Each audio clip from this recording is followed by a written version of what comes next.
नमस्कार दोस्तों, चलिए आज की कहानी को शुरू करते हैं। मेरा नाम अजीत पठान है। मैं थाने का रहने वाला हूँ। ये सच्ची भूतिया कहानी मेरे साथ 1990 में घटी थी, जब मैं मात्र 9 साल का था। वो भयानक रात, वो डरावना नज़ारा आज भी कभी कभी मुझे सपने में दिखाई देता है। 1990 के मई महीने में पिताजी, ताऊ जी, बड़े भैया और मैं कसारा घाट में नाइट कैंपिंग करने की योजना बनाई थी। हम घर से शाम 6 बजे निकले थे और रात के 7:20 तक कसारा घाट पहुंच गए थे। हम पहली बार जंगल कैंप के लिए गए थे। वह सब तरफ से घनी झाड़ियाँ और बीच में अच्छी खासी सूखी घास वाली जगह थी। उस जगह बहुत से अजीब तरह के प्राचीन पत्थर भी थे, जिन पर विचित्र भाषा में कुछ लिखा था। कोई अलग ही लिपि थी। हमने कार एक अच्छी जगह पार्क की। सबको तेज भूख लगी थी, तो हमने सबसे पहले चूल्हा जलाया और पापा साथ में लाई हुई मुर्गी को काटने के लिए उन्हीं अजीब पत्थरों के पास गए। बड़े भैया, मैं और ताऊ जी बाकी तैयारियों में जुट गए थे।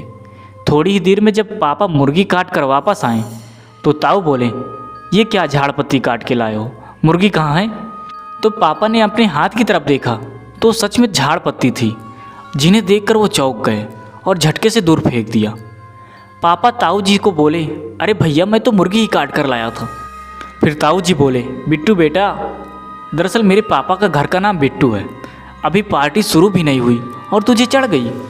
हम दोनों भाई भी इस बात पर बहुत हंसे थे। फिर पिताजी और ताऊ जी दोनों मिलकर उसी जगह गए और देखा कि मुर्गी वहीं पड़ी थी। पापा बस सोचते ही रह गए कि अभी उनके साथ ये क्या हुआ था।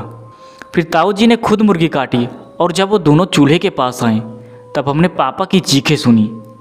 और जब हमने पीछे मुड़कर देखा तो भयानक नज़ारा देखकर हम दहशत में दहल उठे, क्योंकि ताऊ जी के हाथ में कोई कटी हुई मुर्गी नहीं बल्कि किसी इंसान का कटा हुआ सिर था। ताऊ जी भी तर तर काँप रहे थे। वो भयानक मुंडी झाड़ियों में फेंक दी। हम सब ने सब सामान, लाइट्स, टेंट्स, बर्तन, चूल्हा सब वहीं छोड़ दिया और जान बचाकर भागने लगे। ताऊ जी गाड़ी स्टार्ट करने में लगे थे, पर गाड़ी थी कि स्टार्ट होने का नाम ही नहीं ले रही थी। तभी हमने वहीं कैंपिंग के लिए एक झाड़ी पर मिनी लाइट बांधी थी। उसी के धीमी धीमी रोशनी में हमें दिखा कि उन्हीं पत्थरों में से एक काली आकृति ऊपर उठी और हमारी ओर धीरे धीरे बढ़ने लगी। जब वो काला साया थोड़ा साफ दिखाई दिया तो डर के मारे हम तीनों की चीख निकल गई, क्योंकि उसके कंधों पर सिर नहीं था, बस उसका धड़ लड़खड़ाते हुए हमारी ओर आ रहा था और शायद उसका ही सर हमने अभी अभी झाड़ियों में फेंका होगा। उस भयानक बिना सर वाले प्रेत को हमारी तरफ आते देख वैसे हमारे दिल की धड़कन बढ़ती जा रही थी। और उस वक्त नसीब से गाड़ी स्टार्ट हो गई और मुसीबत अभी ख़त्म नहीं हुई थी।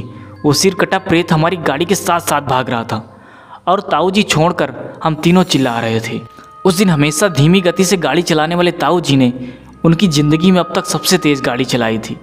उस भयानक प्रेत आत्मा ने पक्की सड़क लगने तक हमारा पीछा किया था, फिर उसके बाद कहीं गायब हो गया। दोस्तों, ये थी मेरी सच्ची कहानी। आपको कैसी लगी कमेंट में ज़रूर बताएं।